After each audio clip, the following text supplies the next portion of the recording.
Brandon Astley here, play-by-play for the Abby Canucks. You got it locked on the Line Change, a Vancouver Canucks podcast.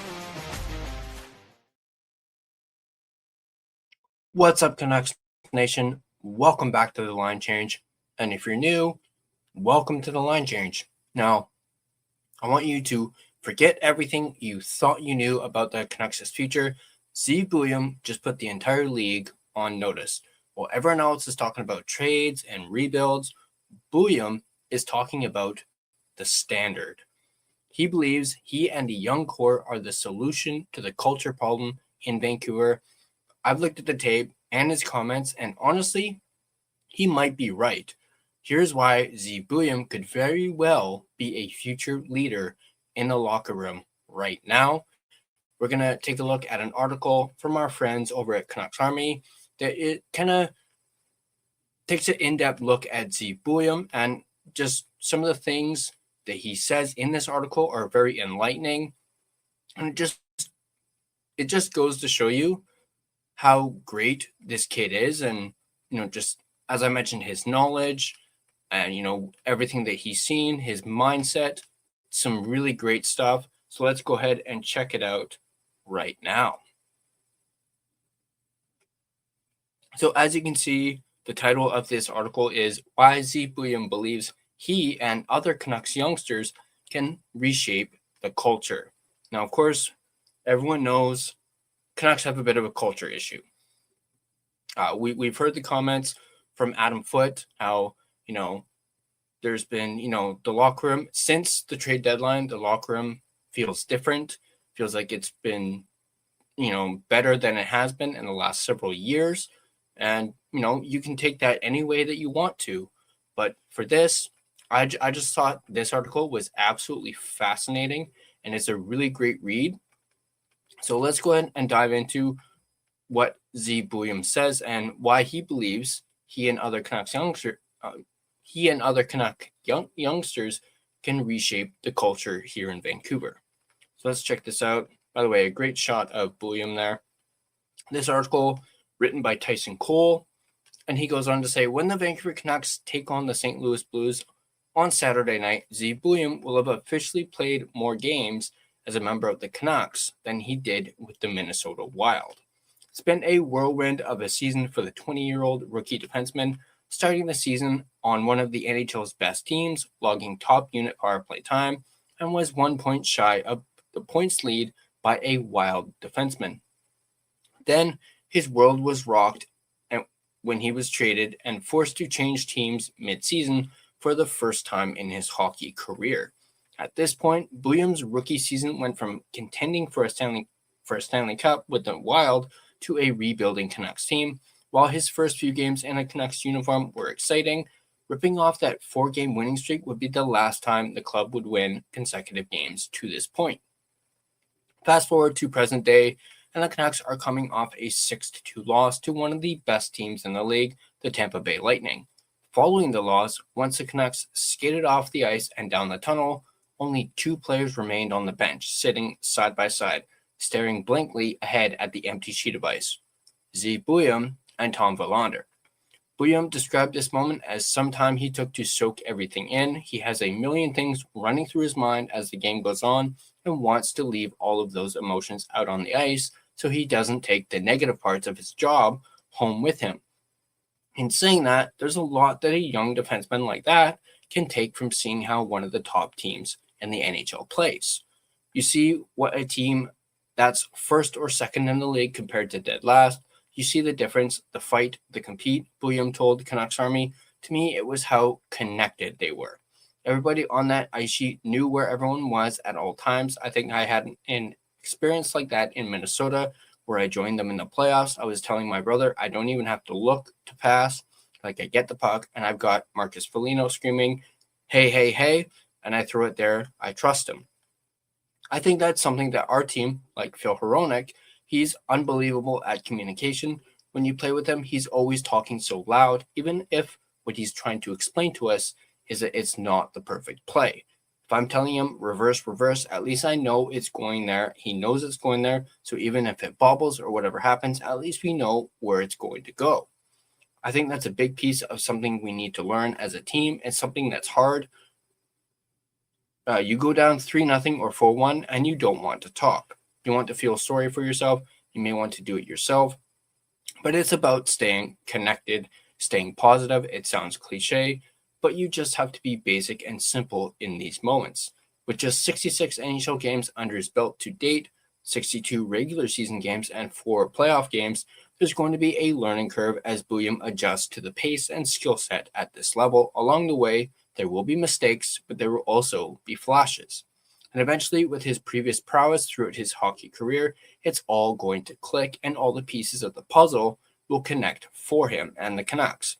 But for now, it's about being patient through his development process, understanding that the lows are going to be low and maintaining a middle ground, fighting through those mistakes and playing the right way as a team will help the team turn the corner.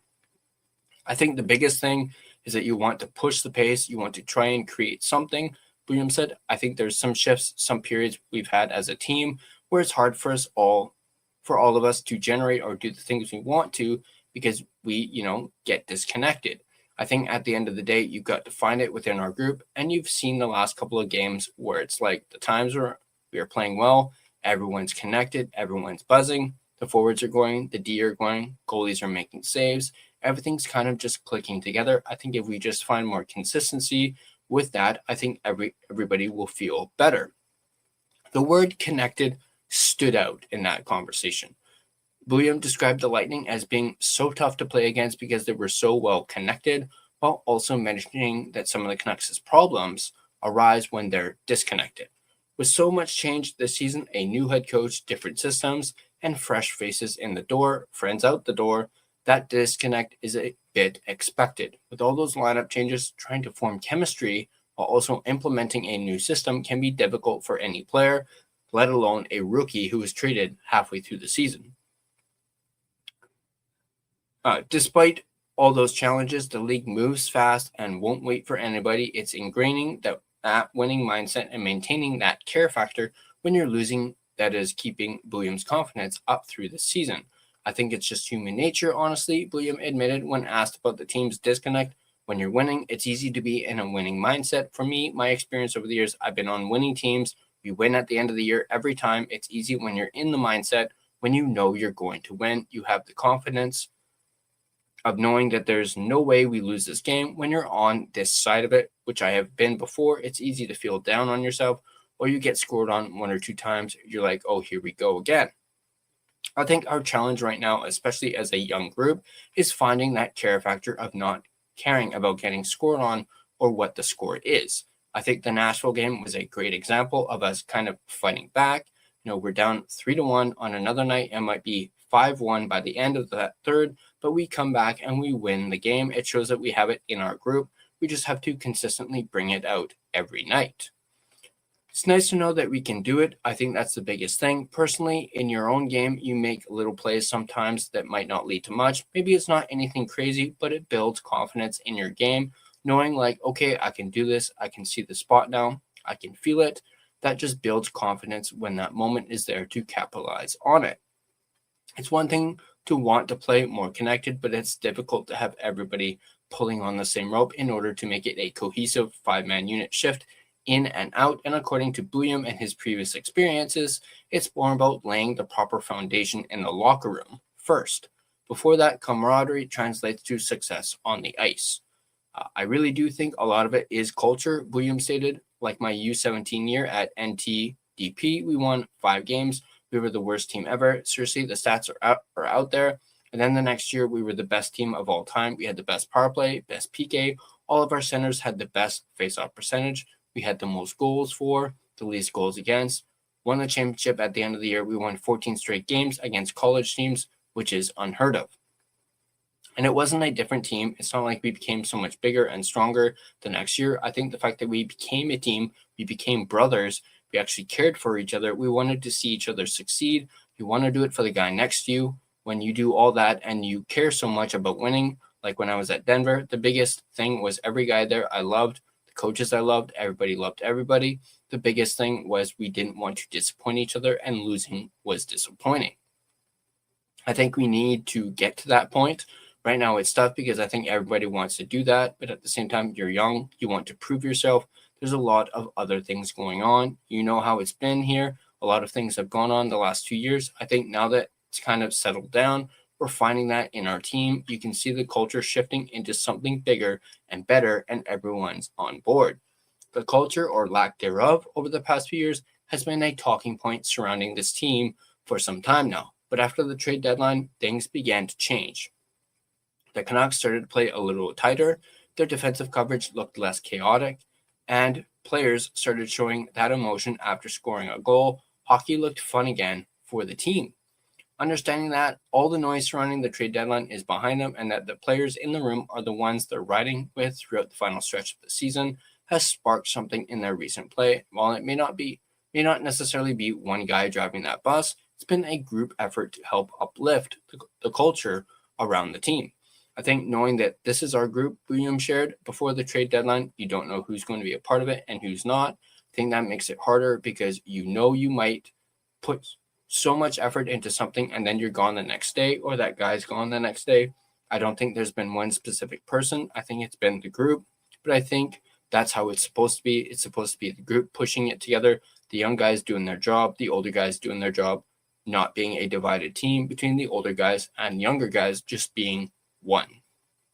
As a young player who was just traded here in December, surrounded by plenty of long-term Canucks and NHL veterans, it's not always easy to have a loud voice in the locker room. But given his past experiences, as he shared about his first year in the NTDP, William has dealt with a situation like this before. He's been through the struggles of a losing season where they finished dead last, but was also part of turning that situation around and becoming champions. He now has that same opportunity here in Vancouver. For Buium, team morale and having that connection off the ice is just as crucial as what happens on the ice. What happens away from the rink is valuable time spent getting to know your teammate as people, separating that from who they are as players on the ice. It's so important to him that even as a teenager in the NTDP, he took matters into his own hands and hosted weekly team hangouts to build those off-ice relationships.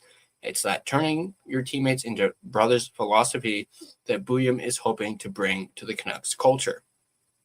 For me, I've always been someone who likes to be a part of the guys. Buium stated, when I was at NTDP, we started having hangouts at my house on Sundays. Every Sunday, every guy on the team would be at mine. Just hang out, just talk, get things off your chest, whatever it is. It didn't have to be anything, could be nothing, but it's just being together.